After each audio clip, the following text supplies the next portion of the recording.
Good afternoon, everybody. Welcome to the very last afternoon of our CS Research Week. Actually, this afternoon session is pretty special. I could call it Artificial Auditory Intelligence session. We have two distinguished speakers this afternoon. And, we have a good split of topics. So the first topic is about music AI. The second topic is about speech AI. And we have also a good mix of everything. For example, and we have one rising star and one established professor. And we have one male professor and one female professor, So that's why we can encourage also to have more general balance in the future, okay?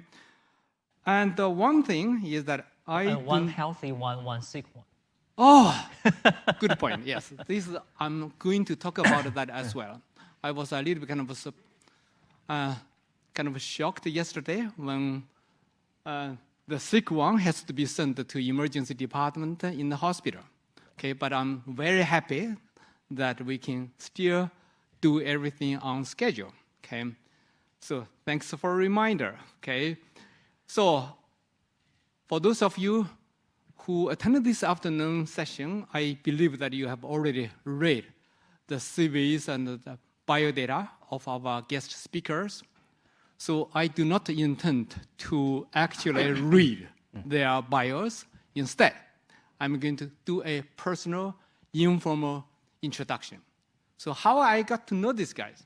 So Gus, I met him first in 2016 in Carnegie Mellon when I myself gave a similar talk in your university. And at that time, he was about to graduate with his PhD degree there. And then in 2017, we organized an international conference, Izmir, that is a major conference of our research field in NUS campus in Suzhou, China. Gus served as a music chair, and we had a fantastic concert there. Okay. Moving fast forward, 4 years ago, and Gus become an assistant professor and recommended an outstanding student, Zhao Jingwei, to become our PhD student. And in fact, that is a starting point for us to foster a very meaningful research collaborations. So his invited talk here today can serve also an incentive for you to recommend even more outstanding PhD students in the future, okay? So, and another thing is that I'm very grateful for him to make the effort, actually, despite his unwell today, to give us a talk today. So let's put our hands together to thank him for his effort. Yeah. There's nothing special, but when I see you, everything is turning clockwise. So I'm going to just stand still, avoiding walking around a bit. So the topic today is knowledge incorporation and emergence, a music AI perspective, right? And I'm Gus Xia, director of Music X Lab now at MBZUAI. My team is very international. Before I joined MBZUAI, which is a very new university now in Abu Dhabi, specialized in artificial intelligence, I was at NYU, New York University, Shanghai, New York, and global. And I'm just taking the credits here, but all the hard work are actually done by all the students who are listening here, including Zhao Jingwei there at NUS. I mean, he did the gap year with me and now is a PhD student advised by Professor Ye Wang. And interestingly, I'm now here and Jingwei is visiting me at MBZUI, so we miss each other. So nice cross. All right, so most of my team members have dual identity. Take myself as example. I'm a musician. I'm a professional Chinese flute player, and also sing, conduct, and compose. From a musician's perspective, I really want to know how do human minds analyze and create music. Once I decode that secret, I could become a better musician, right? And another identity is, of course, we are computer scientists. And we believe that the best way to understand music intelligence, actually to understand anything, is to recreate it using a computational effort. That's why that in my lab, we build human-centered AI systems that can help people better create, perform, and learn music.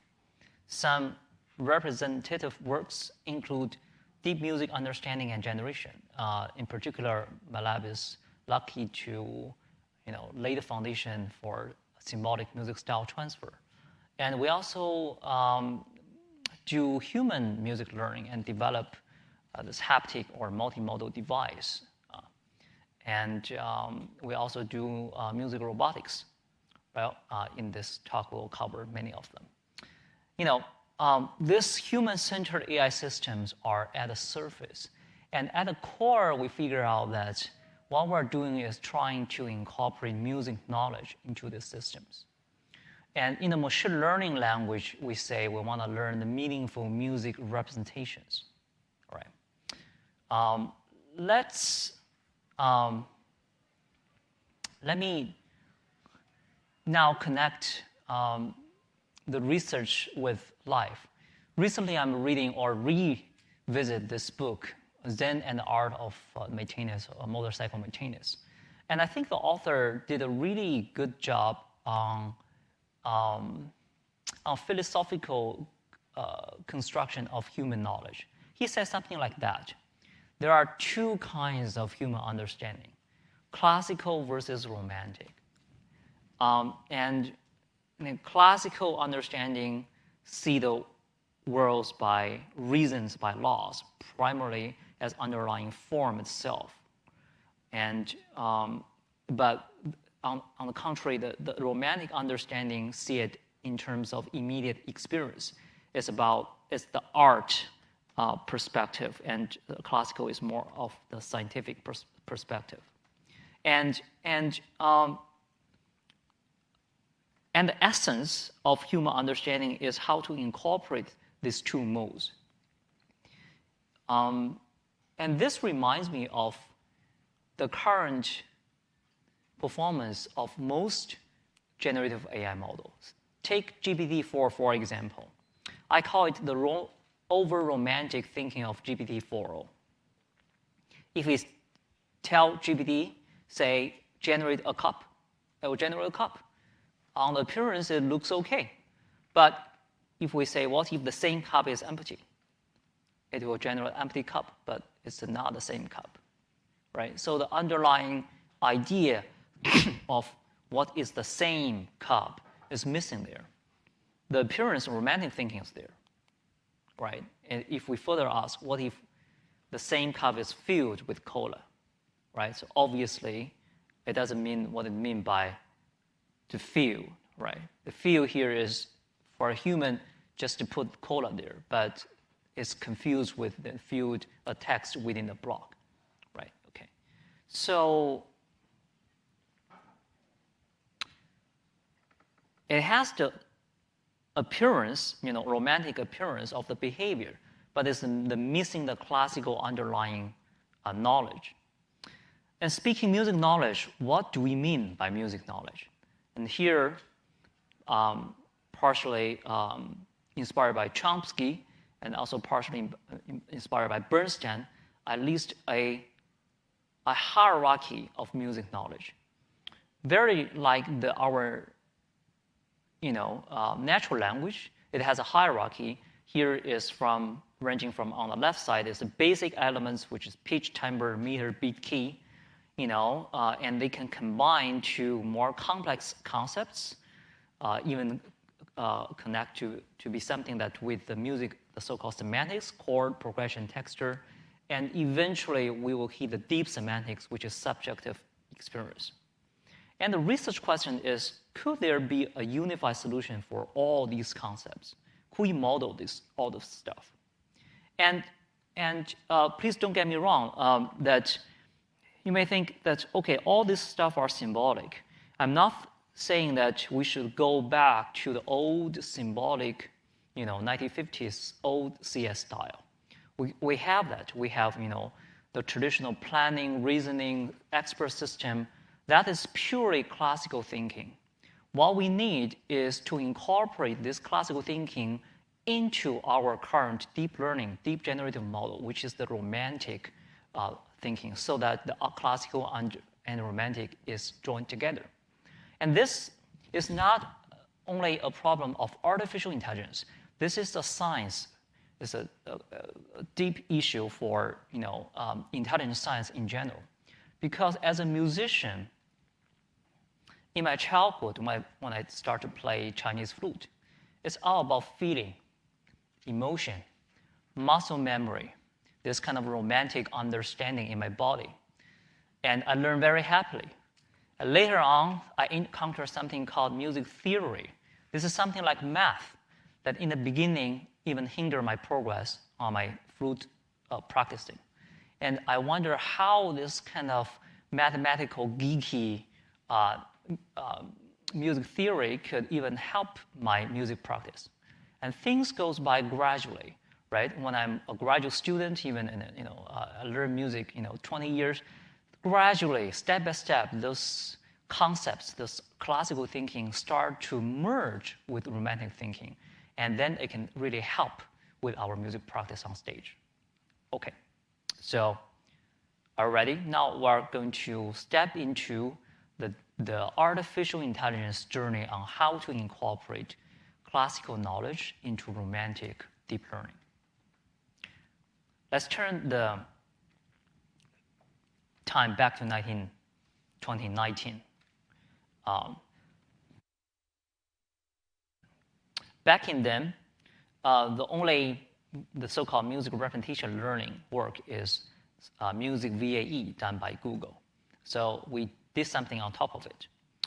We think that what is the underlying form, the classical ideas of a melody? If I give you a melody, do ba bo bo bu da da da da da, what are the underlying ideas? And as musicians, we figure out that, of course, okay, so the ideas could be pitch contour, which is very continuous, and a rhythm pattern. So what if we can learn the repetition of a pitch contour and rhythm pattern of a piece so that during generation we can just, like turning the knobs, right? So that become interpretable and controllable. So we did it. So that's a VAE on your right-hand side. The top is encoder, the bottom is decoder.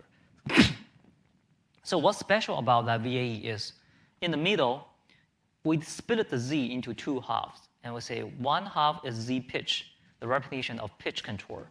Another half is rhythm pattern. And to enforce or to incorporate music knowledge, what we did is to couple that ZR, that Z rhythm, with a local decoder.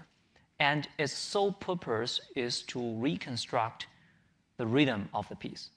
And this is self-supervised because once you have a piece of music, a short melody, bo ba bi bo do da da da da da, the rhythm is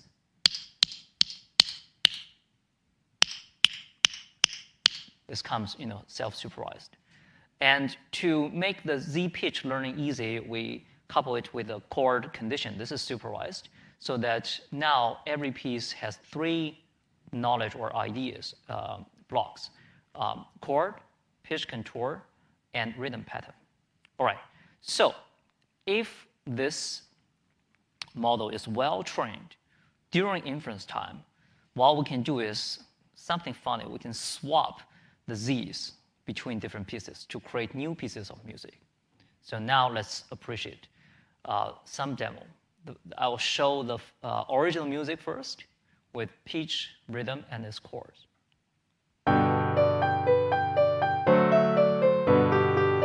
All right, for you who are familiar with music, it's in major, ba boo ba bee boo bee boo boo ba bee boo bee boo boo boo. And during inference time, we say, what if this short piece is composed using minor chords? That's the demo. All right. And the next demo is my favorite. It's saying that what if we recompose this very lyrical melody using this insane rhythm?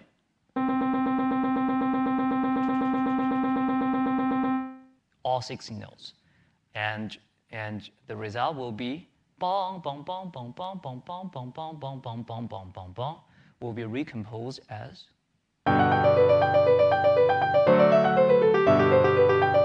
Okay, the last demo is what if we use this pitch controller, goes up, comes down, and that means we will use the original rhythm, which is almost all 8th notes. So it will be. All right. So now the deep learning a model capture the underlying knowledge or the idea of the music, right? And it can even be combined with this interval generation can even be combined with interactive performance. And here I'm going to show you a demo we recorded back in 2019. So what's going on is, wait, what's going on? Okay, so basically I'm trading fours with that robot. When I performed, the robot was doing accompaniment for me. And when I stop, it did style transfer, right? Or it take my material and change the Z, right? Hi, Tail. Hi, Gus. Long time no see. Hope your Music X Lab is running well. In the last year, I learned some music style transfer techniques. Would you like to trade some bars with me? My pleasure.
Just making the rhythm more complex. I can even make it more romantic and more jazzy. Okay.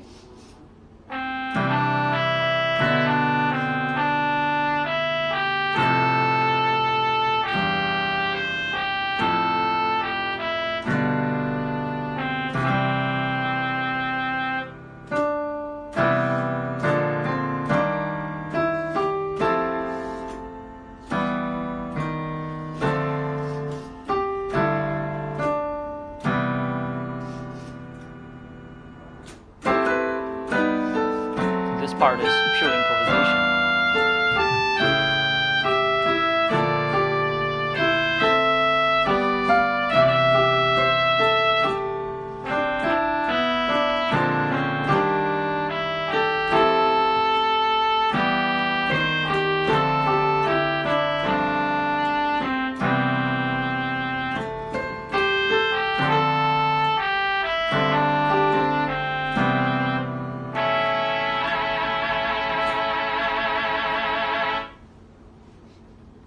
Hope you like it. So, mathematically, what's going on? There's actually nothing special. By incorporating classical knowledge into this romantic generative model, what we're doing is just instead of we just modeling the distribution of px, which is the statistics on the surface, we model both the encoder, the decoder, and the prior knowledge of z. So Z here is the interpretable representation. And during inference, once we have this z, instead of just give this px a condition c, let's say, okay, here is a chord condition, or give a prompt and hope for the best, I can use f to control the z using c. And actually here in the demo, the f is even deterministic.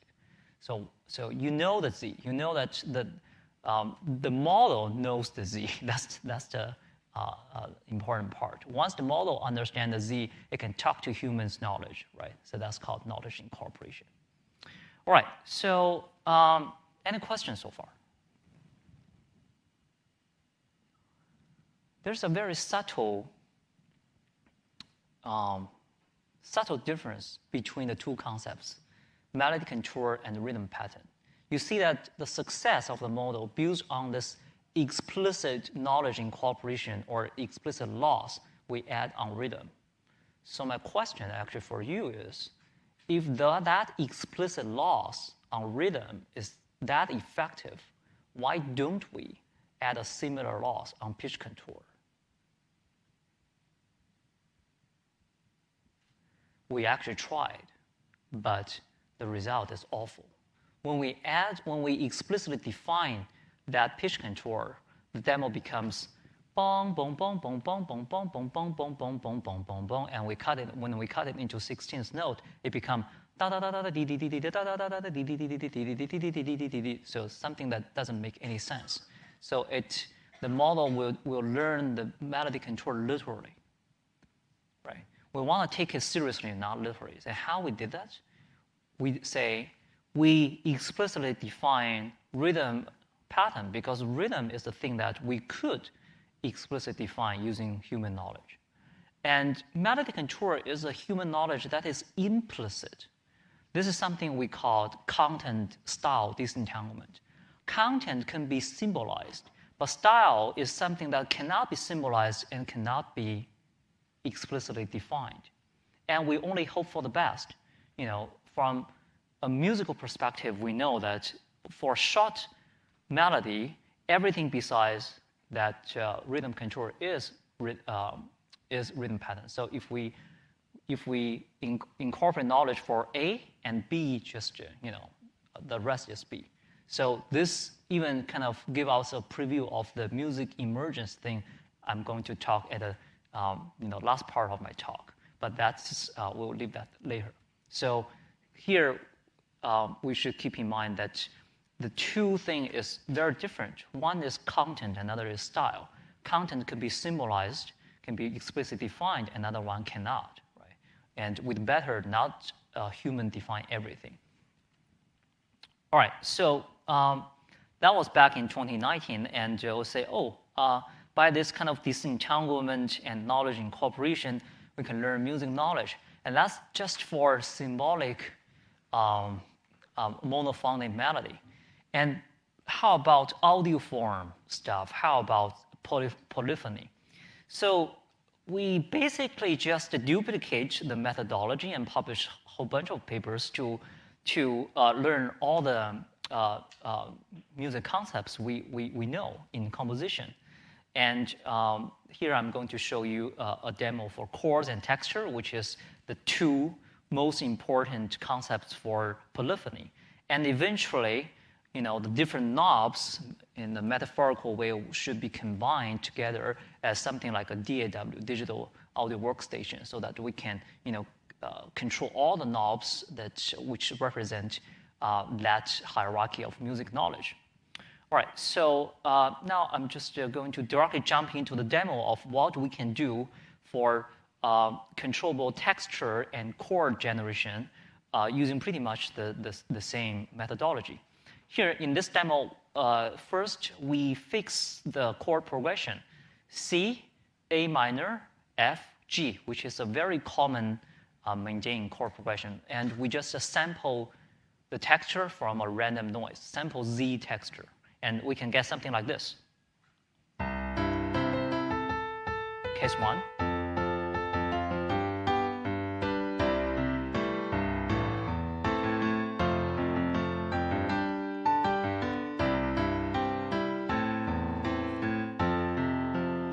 Case 3, chord.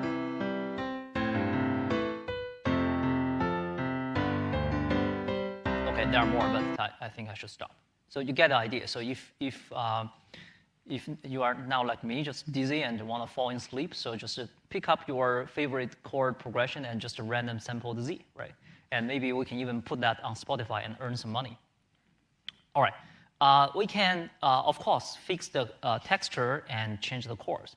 To fix texture, well, texture is hard to define manually, right? That is the style. So what we did is we can borrow the texture from our favorite piece. And here there's a UI panel that the first on the top, the panel is our reference texture, and the second, the bottom, and the middle panel is the generated music, and the bottom panel, which is the C one, is the control panel that we can select our chords in real time. Okay, so here we go.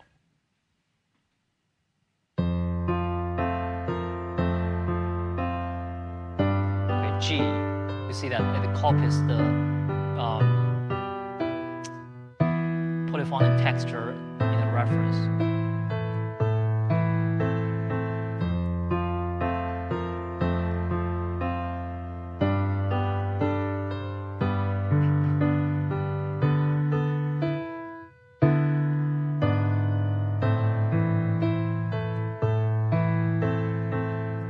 Okay, and if you like a different, from an HCI perspective, you prefer a different control, which is relative key, we can use a wheel. And that's a different, arpeggial reference texture.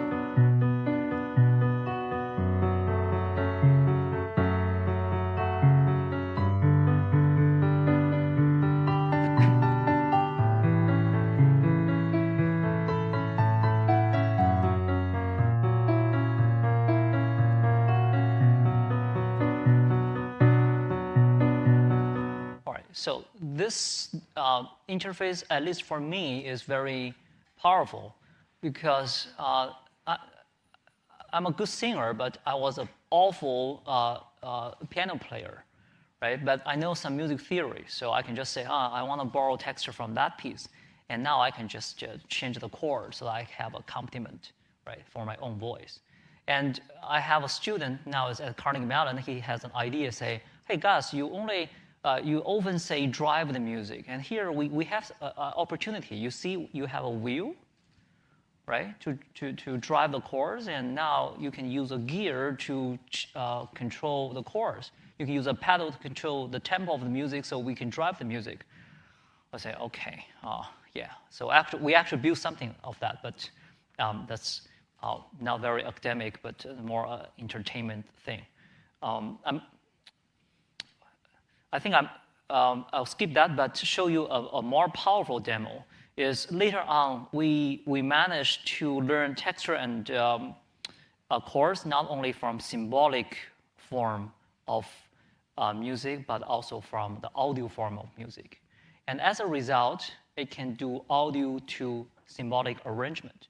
Think about it. What does it mean by arrangement? If we play an audio mixture that's performed by any band, right? There's drum, guitar, whatever. How would a professional musician do arrangement? Let's say we want to do arrangement on the piano. The so-called standard pipeline of the algorithm is we first do polyphonic transcription. We try to transcribe every individual note from that audio mixture, and then we try to do score reduction or the piano reduction. But that's not what professional musicians or pianists do. They will listen to the audio, say, okay, here is the chord. Okay, here are the chord progressions. Okay, I identify that. And okay, so here's the texture. How should I duplicate that kind of texture or realize those texture on the piano, and how to combine that with the chords? That's what they do, right? So once we can disentangle chord and texture and combine them in a very flexible way, we can do arrangement. And that turns out to be even more sample efficient and much better than the old pipeline of algorithm because, partially because so far the freestyle polyphonic style transcription is still an open-end problem. Okay, I should just let the demo say. Hi, Teo. Hi Ziyu, hope everything is well in MusicX Lab. Recently, I learned how to do piano accompaniment arrangement for pop songs. Would you like to arrange a song that you like? Sure. Now I'm playing Fly Me to the Moon, the famous song. I'm very interested in one version. Shall I play it too? There it goes.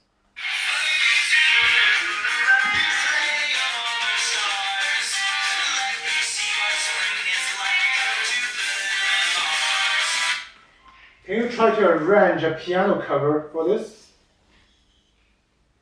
That's a piece of cake. Let me process it. Fly me to the moon and let me play among the stars. Let me see what spring is like down to blue and Mars. In other words, hold my hands. In other words, don't kiss me. Wow, this is great. If this is easy for you, can you try harder, like use exact the same texture of this piece?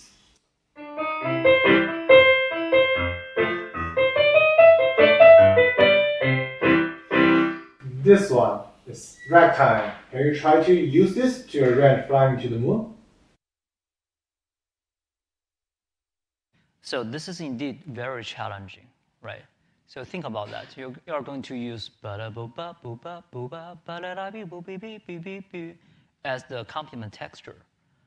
But the music, flow-wise, you have to use Fly Me to the Moon. So you merge two music ideas together. This is exactly in Octa Symphony what great composers do, right? Let's see what it can do. So when you listen to a demo, this kind of, interesting. You'll hear two sounds together, but merged in an organic way. It's hard, but I believe I can also do it. Do you want to take care of the vocal part this time? Sure. Fly me to the moon and let me play among the stars. Let me see what spring is like on Jupiter and Mars. In other words, hold my hand. In other words, I love you. Great. Thank you, Teo. You are welcome. All right. So from now on, we can, not randomly mix two sounds because, the two concepts are disentangled. Doesn't mean that they're independent, but we can do something really meaningful now. And by the way, our team is in charge of the AI, part of the work, and that robot was not invented by us. The robot is in Italy. Every time we go to Europe to participate in a conference, we'll visit my friend in Italy to make a demo. That is called Tailtronica. That robot's name is Tail. For years, we're trying to figure out the hand, how to let it move on the keyboard to develop better, robot hand. And that guy is not in the, music AI community. He just developed this robot for fun. And his approach is to let the robot have 55 fingers, right? And the 55 fingers are laying just on top, hung over the keys. And whenever there's a key trigger, it's just, it's just to push the key. And sometimes the LED light up. Okay. All right. Any questions so far? Okay, I guess it's straightforward that now we are incorporating more and more music knowledge. Now is the time for us to try to, combine those toy knobs into a DAW. And this is also done by Dr. Dubi Ziyu Wang at NYU Shanghai. From the polyphonic thing, there's all the demo I play, I should highlight that it's done by him. Professor Ye Wang just mentioned that if I should recommend any student, well, he's the final year of PhD, so he's on job market. So if any of you that know that some job opening for him, that's he's a good guy. So when we combine different concepts together, we should carefully consider the hierarchy. And in this work, we just built a toy case of the DAW, right? And carefully designing the so-called compositional hierarchy of music. At the top level, we have form. One level down, we have counterpoint, which is kind of a reduced form of lead sheet. And then we have lead sheet. Lead sheet means main melody and chord progression. And finally, we have music score. And so here, so form, counterpoint, lead sheet, music score can be considered as content, and we can add style, right? Either we let the model render a style, or we can borrow the style from other pieces. All right. And obviously, Z, the knowledge now is structured, and our model need to be more structured as well. So, okay. So I think I should first define those hierarchical languages, the 4 layers of representation, more carefully. So visualization of them looks like this, right? And we're using diffusion models, so we translate those into pictures or image-like representations, something like this, right? And we use a cascaded diffusion model to model this hierarchical generation process. All right.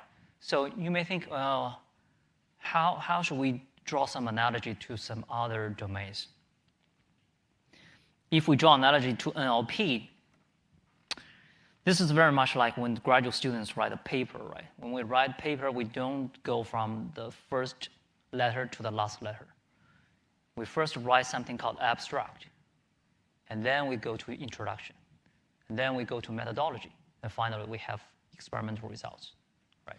It's not just a left to right sequence generation process. It has its hierarchy.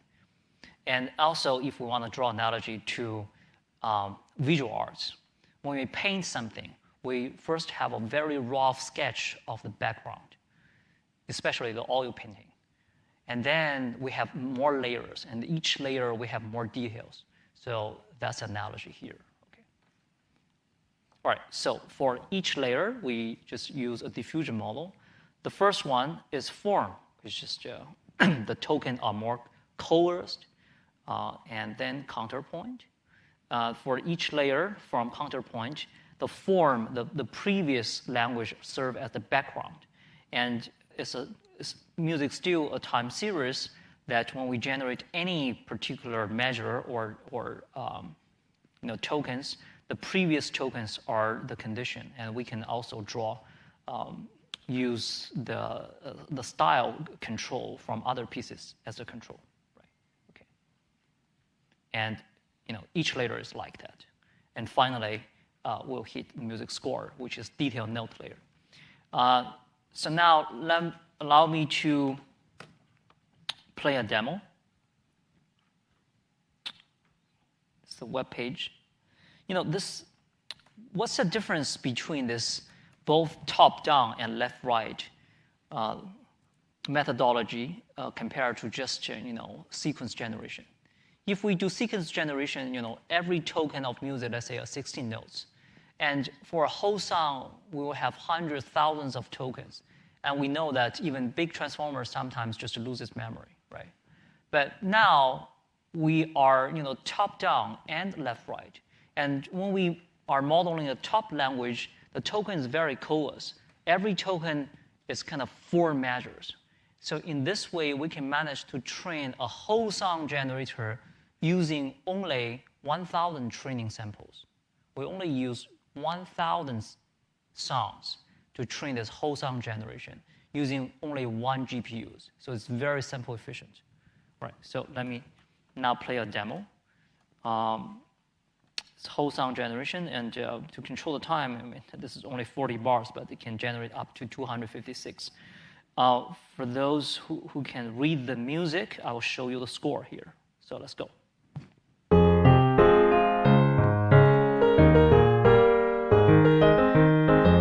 Intro. A part.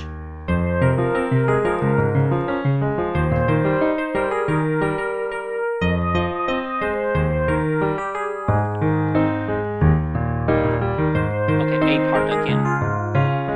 So obviously it's kind of has the idea of repetition already. B part. Very different from A.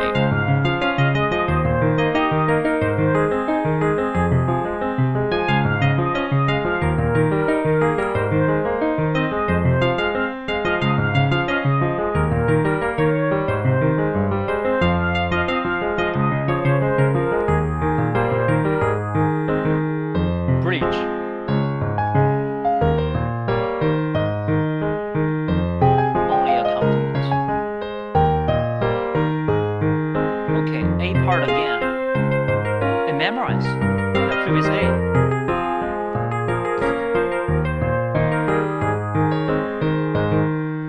B.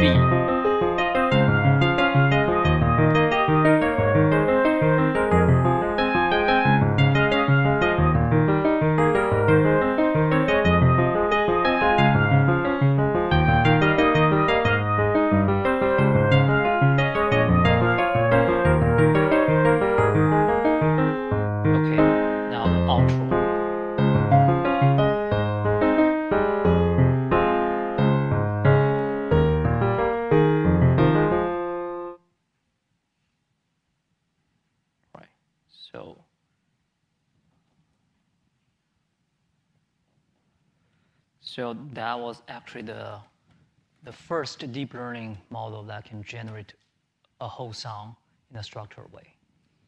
Right, so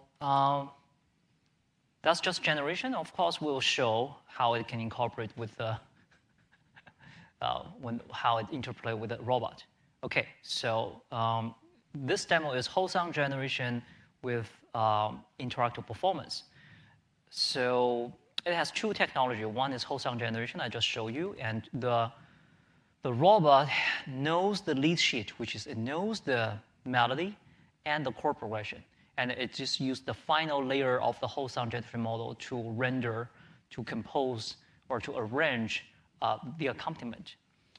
Another technology here I didn't talk about is score following, which is I'm just performing maintain chord progression using the keyboard, and as I said, I'm a terrible piano player, so sometimes I make mistakes, and that algorithm can trace my errors and know where I am in order to output the accompaniment in a meaningful way. Right, so let's appreciate it. Hey, Tail. Hi, Gus. Long time no see. In the last year, I not only learned how to follow an improvised polyphonic performance, but also learned to do whole song accompaniment arrangement. Do you like to practice the famous song, Remember Me, together? Sure. Remember me. No, I have to say goodbye. Remember me. Don't let it make you cry. For even if I'm far away, I hold you in my heart. I sing a secret song to you each night we are apart. Remember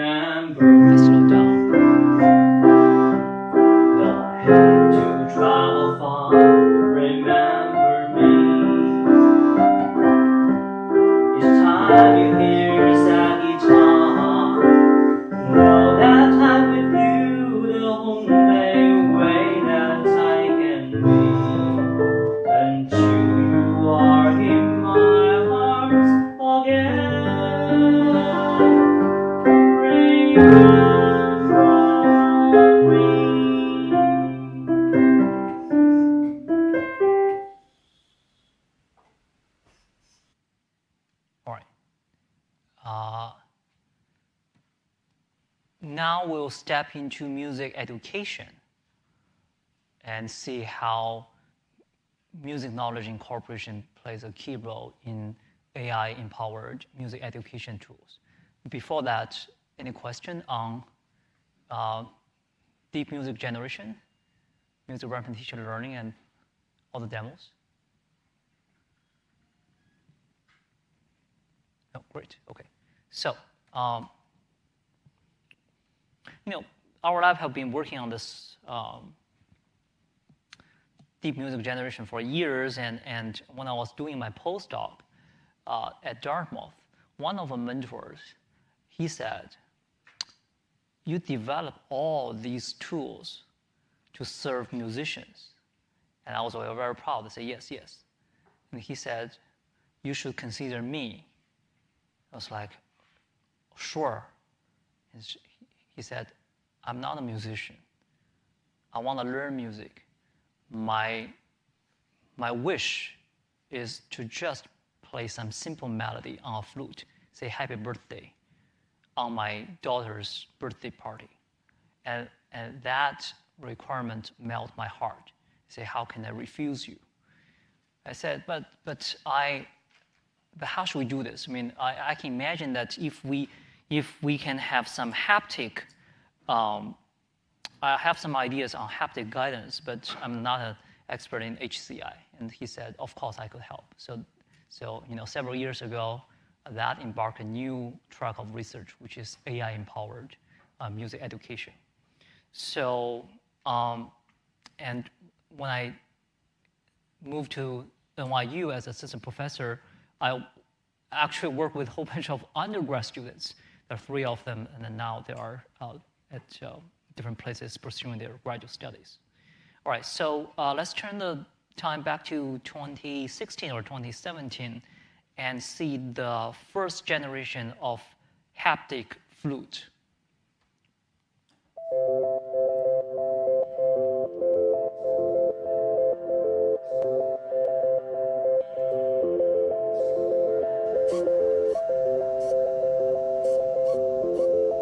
This flute has motors.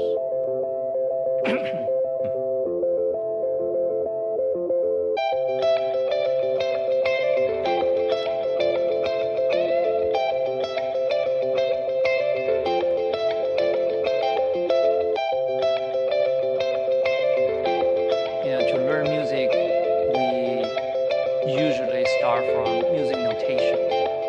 And music notation is, learning music notation is like learning a foreign language, which is, learning a classical understanding. But performing music in the very beginning is very romantic, requires this romantic understanding.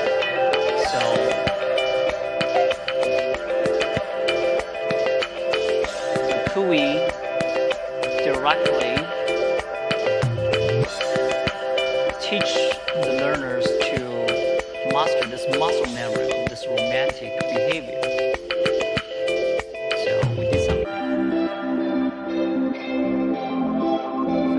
So for those tin whistles, it has only 6 holes, right? We have 6 fingers to control it. Each finger is controlled by a motor, and the motor is connected to the program.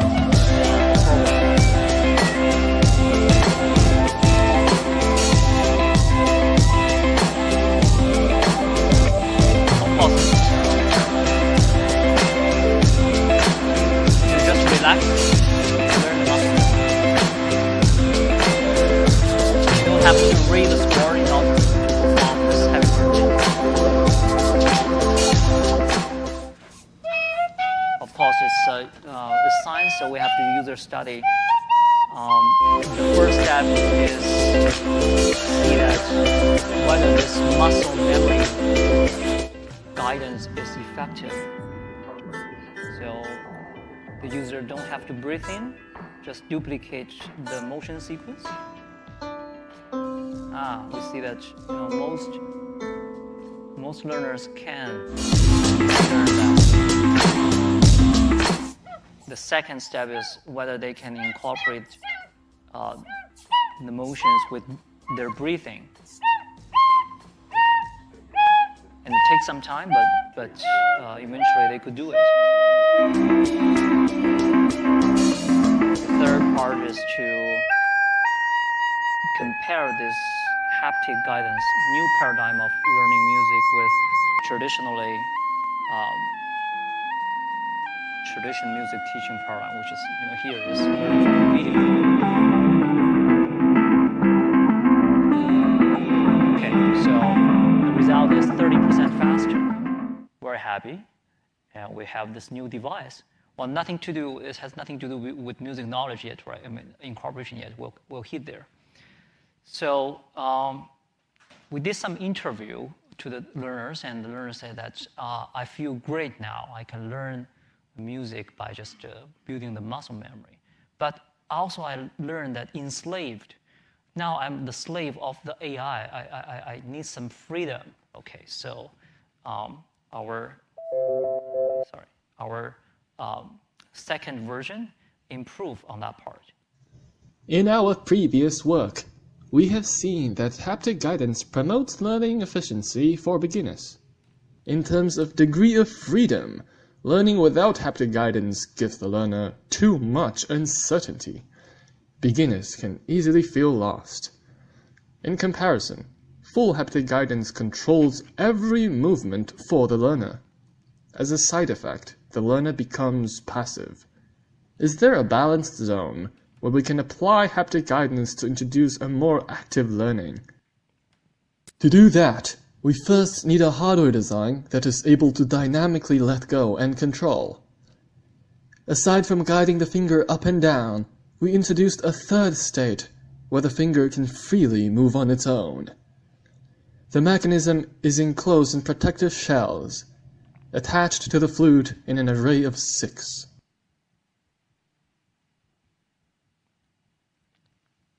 Building upon the new hardware, we developed a dynamic learning scheme that is analogous to scheduled sampling. The learning scheme consists of 3 modes. In mandatory mode, the system locks your finger in the correct position. In hinted mode, we immediately let go of your finger once it reaches the correct position. In adaptive mode, we only apply haptic guidance when you make a mistake. By allowing the learner to deviate from the predefined finger movements, the system asks for attention and responds meaningfully to the learner's movements. Let's now see the working hardware. On the laptop screen is a visual representation of the piece being played. Notice on the 5th and the 6th note, the player made mistakes and the hardware applied guiding force. We call it the rainbow score. The learner is about to make another mistake on the last note in the piece.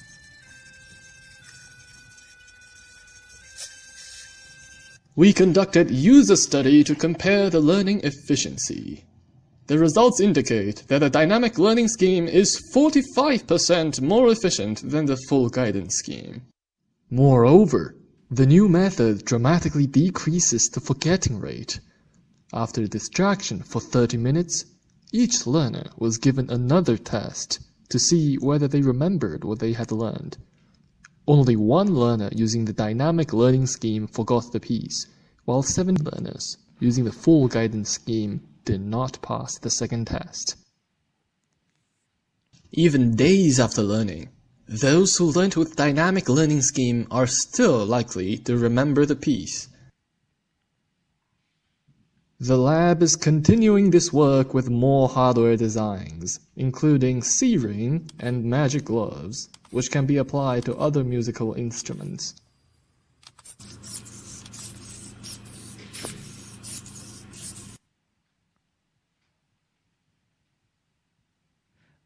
All right, so now we not only have a better hardware, but also have a better software, right? And during software control, we gradually hit our bottleneck. You see that there are multiple modalities we could rely on. haptic control, interactive visual guidance, and of course, acoustic is intrinsic there for flute playing. And there could be, adaptive mode, hinted mode, and mandatory, which is forced mode. So, and there are different tasks. Is the learners just trying to memorize a particular piece, or trying to learn sight reading, which is, given the score, try to read and perform the piece on the fly. So there are so many configurations, so many combinations of these learning modes, these learning parameters. And there's almost no way to beforehand figuring out all those working flow for each individual learner, because we figure out each learner is such, they have, their profiles are very different, right? Many of them have music background, so they only have to map their knowledge to their fingers. Others, are laypersons. So we hit our bottleneck because the degree of freedom of software design is too high, and we just can't design a tailored solution for each individual learner. And that was back in 2022, and we saw ChatGPT. We said, oh my God, this is our lifesaver, because what does it mean by to figure out a working flow on the fly? It means that the tutor, the AI-empowered tutor, should have a common sense of what is music education. And GPT is full of common sense, but it's full of the common sense in the romantic, side of the understanding, but it doesn't have this classical side of understanding, which is, our software. So here, the whole software is the knowledge, is the classical understanding of what does it mean by guide the students to learn the flute performance. And the GPT is this romantic understanding on the common sense. So what we did is we incorporate the whole system, the software, to the large language model. In terms of prompt engineering, is saying that we tell this large language model every individual detail of our software, and let the software and the large language model together figure out the working flow for individual students.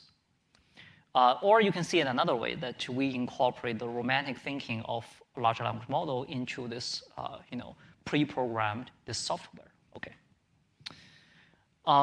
So conventionally, if we are just using this classical software, the designers have to explore the often intractable configuration space as best as they can. They implement some and test a few. That's where we hit our bottleneck. And now, the users, and the users could learn the system and decide the workflow. But now, the system learns the user and propose the workflow. So the system, on the one hand, knows all the capability of the system. On the other hand, have the common sense that what, in general, music learning means. And they together, form a workflow.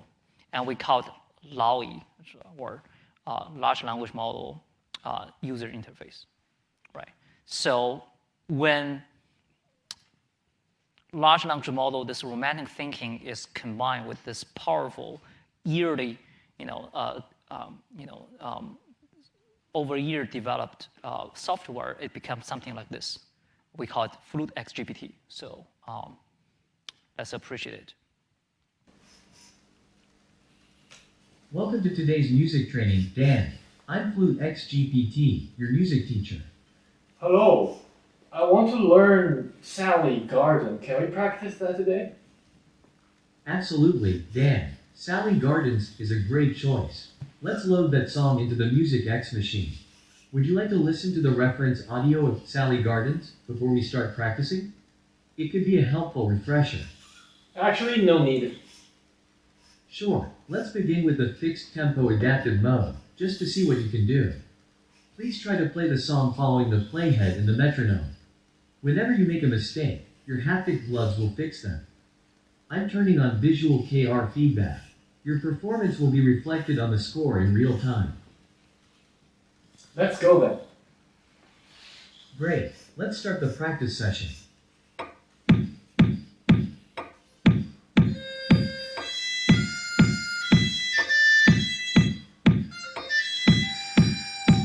It seems like the song is a bit challenging at this tempo. Let's slow it down a bit to give you more time to think and react. All those black We'll bars play are it at mistakes. 70% of the original tempo. Now, let's focus just on the first 4 bars. We'll practice this segment until you're comfortable with it. Let's hear the reference audio of the current segment.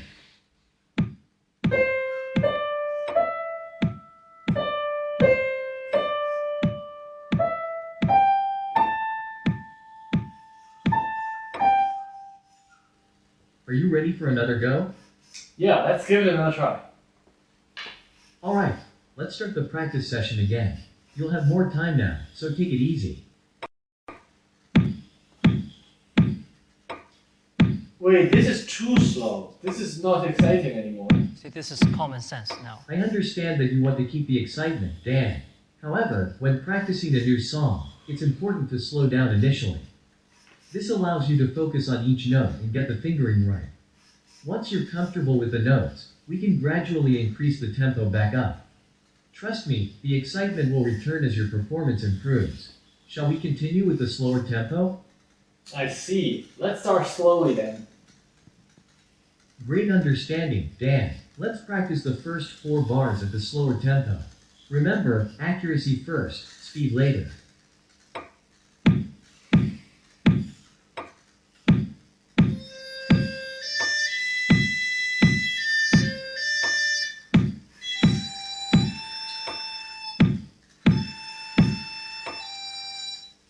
Excellent work on the notes, Dan. Every note is correct now in terms of pitch. However, it seems that the timing still needs some work. To help with this, let's use the force mode. This mode will guide your fingers strictly according to the song's rhythm. It's like dancing with a lead dancer. You just follow the lead. Let's give it a try, shall we? Cool, let's do the fourth mode then. With GPT talk to software, switch the mode.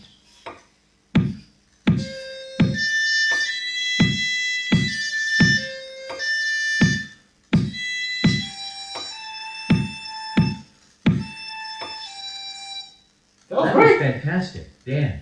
Your timing has improved significantly, and you're getting the notes perfectly. Now, let's move on to the next 4 bars of the song. Let's switch back to the fixed timing adaptive mode, which is essential for sight playing. Alright, the haptic gloves will only correct your mistakes. Try to get as many notes right as you can. Wait, did you change mode? Which mode are we in? We're currently using the fixed timing adaptive mode, Dan. Are you ready to continue? Well, can we switch back to force mode? That was quite nice. Sure, Dan. Can you tell me why you prefer the force mode at the moment? I could just relax all my fingers and the gloves would have me covered. I see your point, Dan.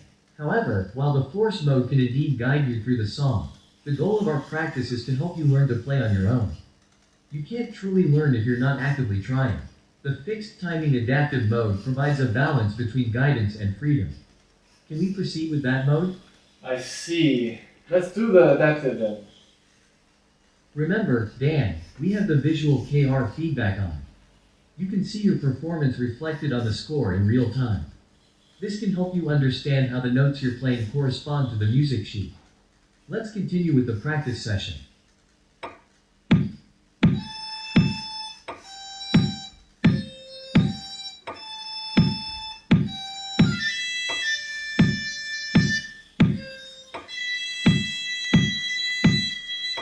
That was great. That was excellent, Dan. You got all the notes correct, and your timing was nearly perfect. Now, let's move on to the next 4 bars of the song. Are you ready? Definitely. Let's give it a go. Actually, can we change the tempo back up to 100%? I think I'm ready. Sure, Dan. Let's set the tempo back to 100% of the original. Here it goes.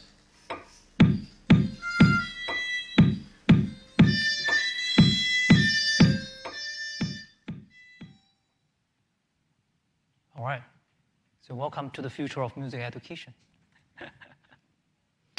From an HCI perspective, just a side note that, we used to have, complicated softwares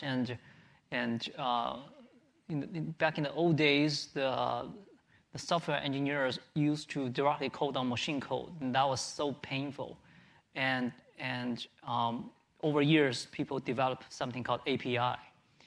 And later on, people say, that's not very intuitive too. And Microsoft, the rising of Microsoft is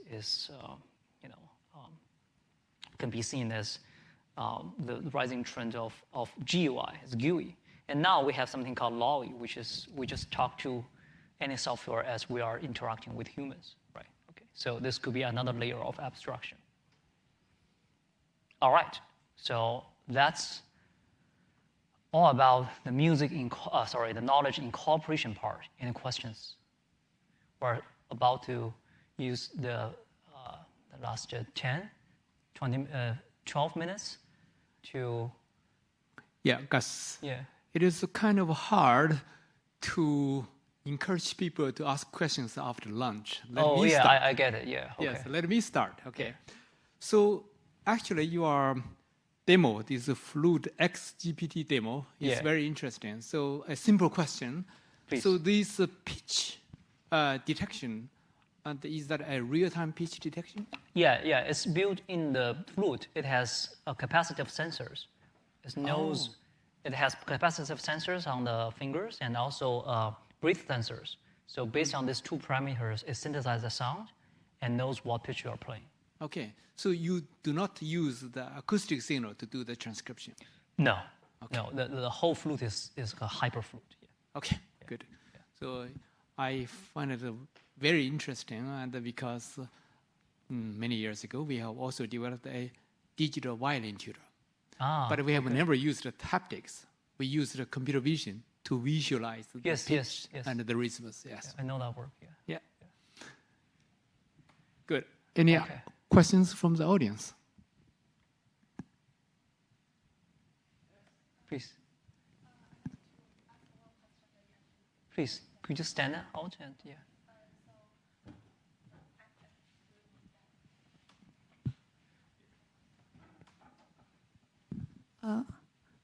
Thank you, Professor. I think the education video is very interesting. And I want to ask, you give me a demo to shoot how does this robot work, but how can we know when it makes errors, and how can you improve this agent? Oh, thank you. That's a great question.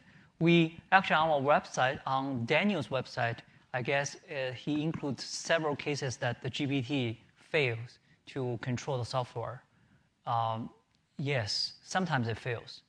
But you see that when the learner interacts with the LOI, it's very flexible, in a very flexible form. And sometimes, I shouldn't say it fails, it's just a hallucinate. Right? Sometimes it says too much, right? And doesn't,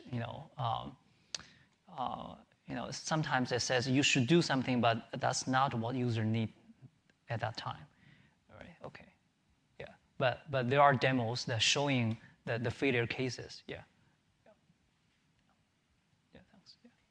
Yeah. All right, so. When I was young, I played flute, the Chinese flute. Oh, me too.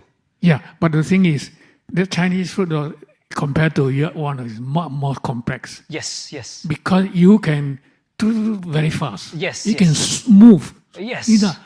Whether such thing can be also be. Yes. Exactly. That's the future work. Actually, when I start to build that kind of haptic device, the original purpose is both helping my friend, but I have a thought that helping myself. When I was at Dartmouth, I was trying to learn jazz. and I was trying to perform jazz using my Chinese flute. It was so very hard, but later on I figured out that the sensitivity of the motors are not enough, not fast enough to do those advanced techniques. So that now it's only for beginners, but in the future, yes. Because for those the flute player, China flute player, those are very fast. Yes. Very fast. So you can play like a bird singing. Yes. Yeah. So I just wonder whether this mechanical type of guide for the finger can do this. I think if the guidance is accurate enough, we can still do that, but it's just not accurate now. Yeah. So. All right. So let's spend the last several minutes on a more philosophical and to me a much more interesting topic. Knowledge emergence. We see that as human beings, we can incorporate music knowledge into the AI system using various ways, right? But when we learn music, when we're very young, it seems that we can only just listen to music and some knowledge, some concept just emerge. Let's say we listen to many pop songs. We don't have to explicitly learn there's do, re, mi, fa, sol, la, si, do. We know there are different pitches. The pitch is symbolic. We know. And later on, our teacher only have to say, this one is do, that one is re, so that our self-supervised learning concept connect to external labels. But there must be some internal magical process that the concepts knowledge just emerge from our observations. And what are these stuff? And how could we, just observe this world and kind of come up with meaningful concepts, right? That's what many philosophers argue, that our mind is transcendental, which means that it's not purely experience-based. Experience is something that's just data. But data doesn't produce knowledge. There must be something very high level that transforms those experiences into our knowledge, right? And now I have to show another book, which is I Ching. The full book of I Ching is talking about variance, invariance, equivariance, if I'm allowed to translate this ancient wisdom into modern science language. It's saying that the world is seemingly chaotic, but somehow we see something invariant, in this chaotic thing. And all those laws we observe are simple. And the simple laws in modern physics, they call it equivariant laws, right? So we did something.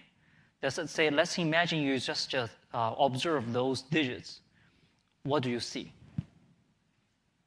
A little kids, after a while, will say, if we give them more samples, they will say, there are 10 digits. They can't name it, but later on we can tell them that it's from 0 to 9, right? But just by observing, they can know that there are 10 digits. And each row, we call it different samples, have different colors, right? So the 10 digits are 10 symbolic contents, and different color, which is a continuous concept, is style here. Right? If we consider each row as a kind of a telephone number, and we'll see that content and style, or the digits and the color, have different patterns on the variability, which is, if we consider content, they change regularly. They change more within the sample. But across different samples, they share the same vocabulary. Your telephone number and my telephone number is all from 0 to 9, right? And the style is the other way around. It's when you write your telephone number using your hand style, that all the numbers seems like in certain style, and I write it in another certain style. So each digit of the same sample, they share a similar style, but your handwriting style and mine are different. So you see this, nice pattern of variability.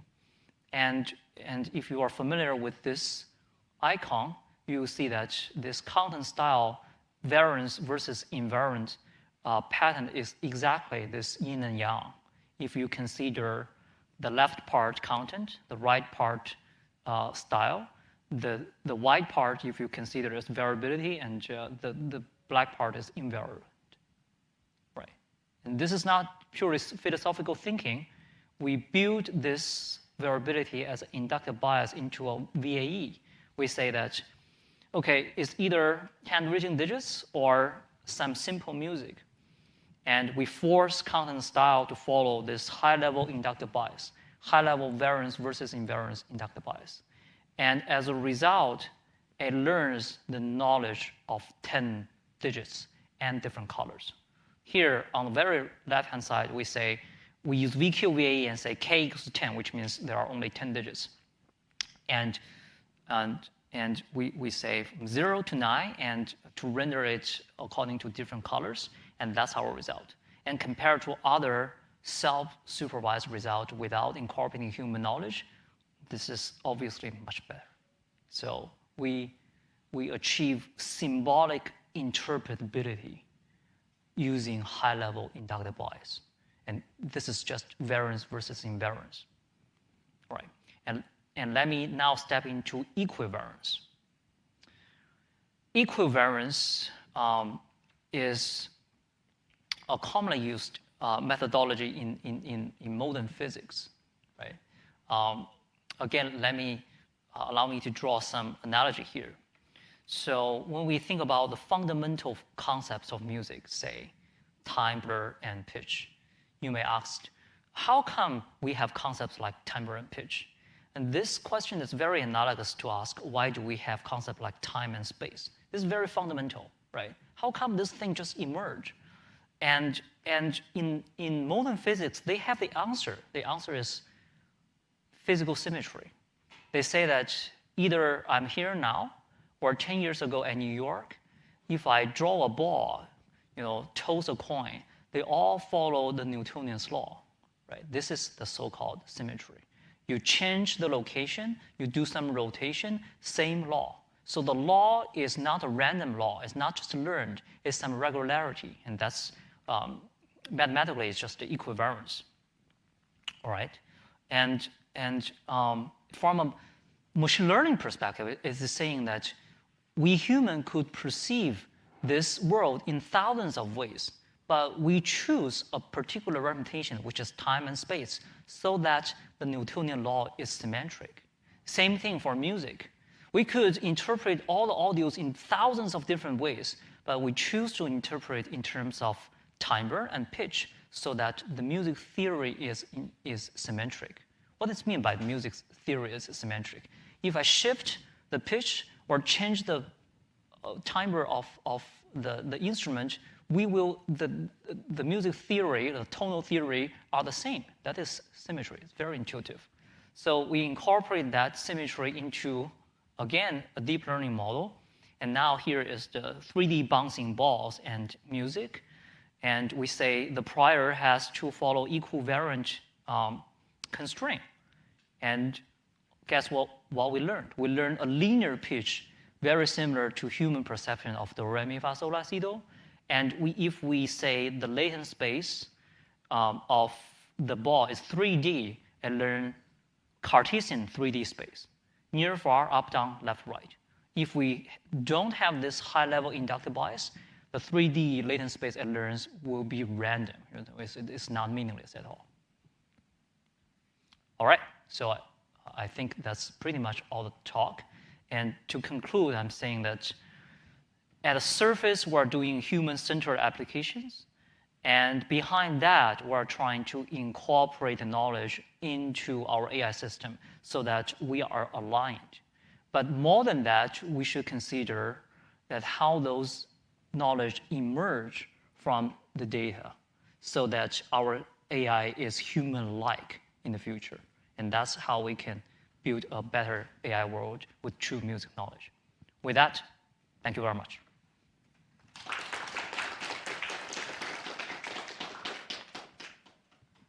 So I really hope that you guys enjoyed Gus' talk today. with the combination of the rigor of machine learning and computer science, as well as the beauty of music. Now we have time for questions. Yes.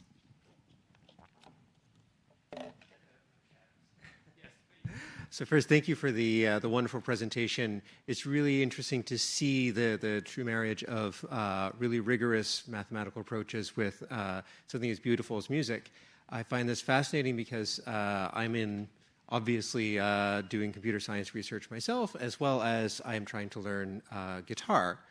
And what I find interesting is that you started from the music theory side, trying to teach machine learning models and computers in general, music theory to be able to accompany and produce things using this knowledge. Yeah. And then you went to teaching humans the technique, the physical piece. My question is, what I've noticed is that there's a lot of guitar players in particular, and I'm one of them, where the technique is okay. I will not say I'm great, but my music theory knowledge is quite lacking. And I wonder if you've considered, or if there's plans to look at how you could teach music theory to people who have some concept of the technique. That's a great question.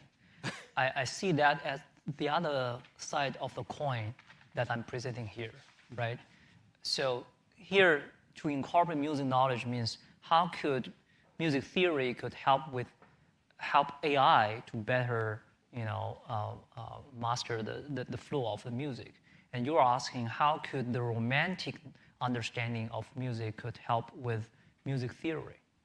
I think the answer is yes.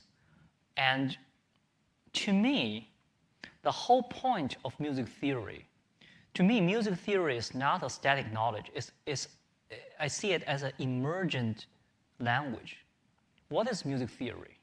The tonal theory, the so-called tonal theory we learn, is trying to describe and explain classical music.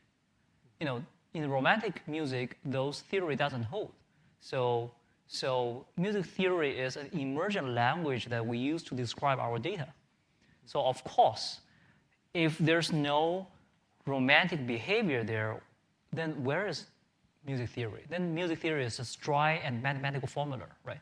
Of course, we should, I guess, to learn music theory means that how we could combine those mathematical thinking or symbolic reasoning with our musical experience, right? I guess that's definitely feasible. We should do that, right? And then it can come back to our performance too. Yeah. Thanks again. Thanks, yeah.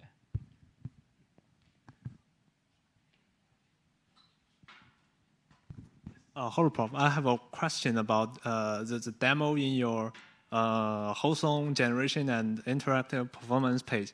I want to ask if the robot knows the score generated before, or it's a real-time score generation, in your interactive performance. Thank you.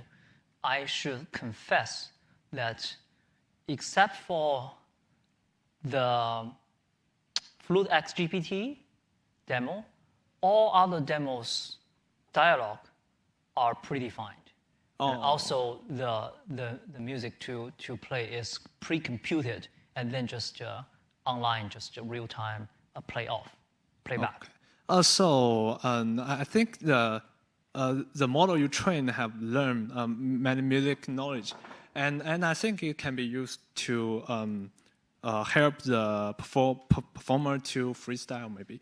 Like you can build another sequence model that remember the last few bars and combine with the singers singing right now and the performance this performer is playing, and your robot can do some can help them do some freestyle. Yeah. So the current bottleneck is the inference time. Oh, yeah. So especially for diffusion model, the inference time is very slow. So to generate, let's say, 2 minutes song, if we just use one GPU, it will run for 20 minutes or something like that. Oh. So we're trying to figure out a way to, do more sample efficient sampling and also do, parallel computing. There's a lot of current work going on there. And we're thinking, how come human minds are that efficient, right? Seems some magic to me, and we're still on the way to figure it out. And feel free to join us. I think if your work can improve and help people do freestyle, I think that's really cool. And I know it's really complex. Yeah, thanks.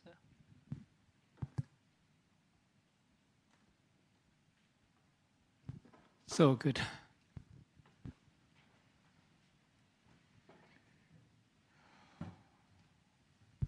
Thank you. I'm interested in how do you judge your outcome is good or not. I see very interesting demos, but I don't see many statistics. Thank you. Thank you. That's a great question. So at Izmir, which is our best music AI conference, there was once a very formal debate on trying to find the right loss function of music generated models, or trying to find the correct evaluation form. So far, all the models are both evaluated objectively using some standard statistics and subjectively by presenting online surveys to both musicians and non-musicians.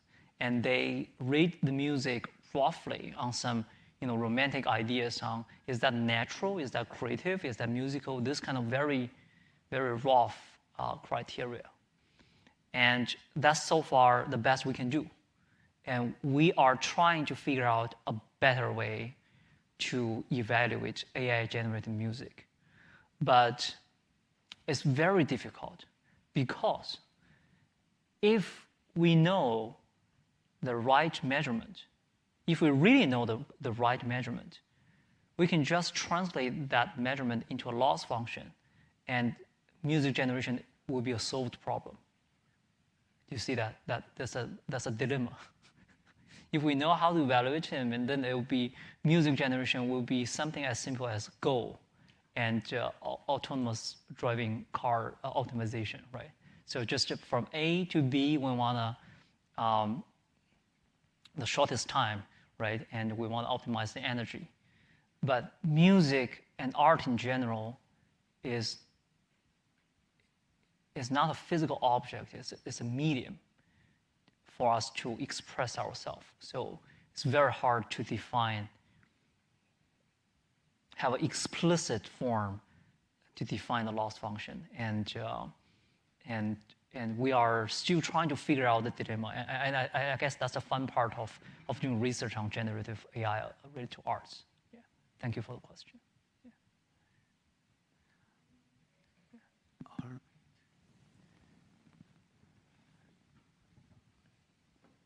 You see, music, different people have different tastes. Some people like rock music, some people like classical music, etc. Okay. Yeah. So, are you able to do something like this? Given the music, can you classify that music as what type of music? Oh yeah. And also whether how good or you say you rank them A, B, C, D or something like that. Okay, so that when you compose, then generate a music for a certain type of music. Can you estimate whether this music you've generated will be accepted by many people and become very popular or not? I mean, basically, these are very objective type of thing, because some people like rock music, but some people hate that. Yeah. Really hate that. Okay, I mean, completely different. Yeah. Yeah, there are several parts of your question. Let me try to answer one by one. The first one is whether genre classification is doable. The answer is yes. Genre classification, people can do it very accurately, and it's a very traditional topic in the so-called MIR community, music information retrieval, and the accuracy is actually very high. Okay, But the second question is, could we generate a hit song people like or dislike? That part, the answer is no. The genre, more or less, we have an objective standard, but like it or not, this is very so subjective, and we just can't do that.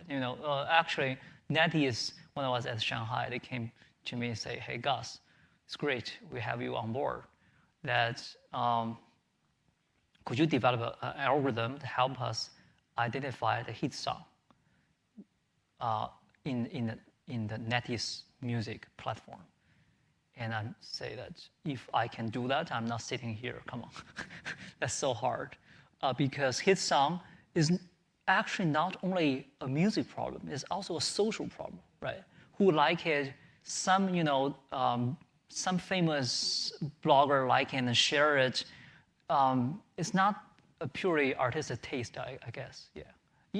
Even you see Van Gogh's art painting, when it gets famous, it's not only, he didn't get famous when he was alive, right? We all know that. And there's a social process there, yeah.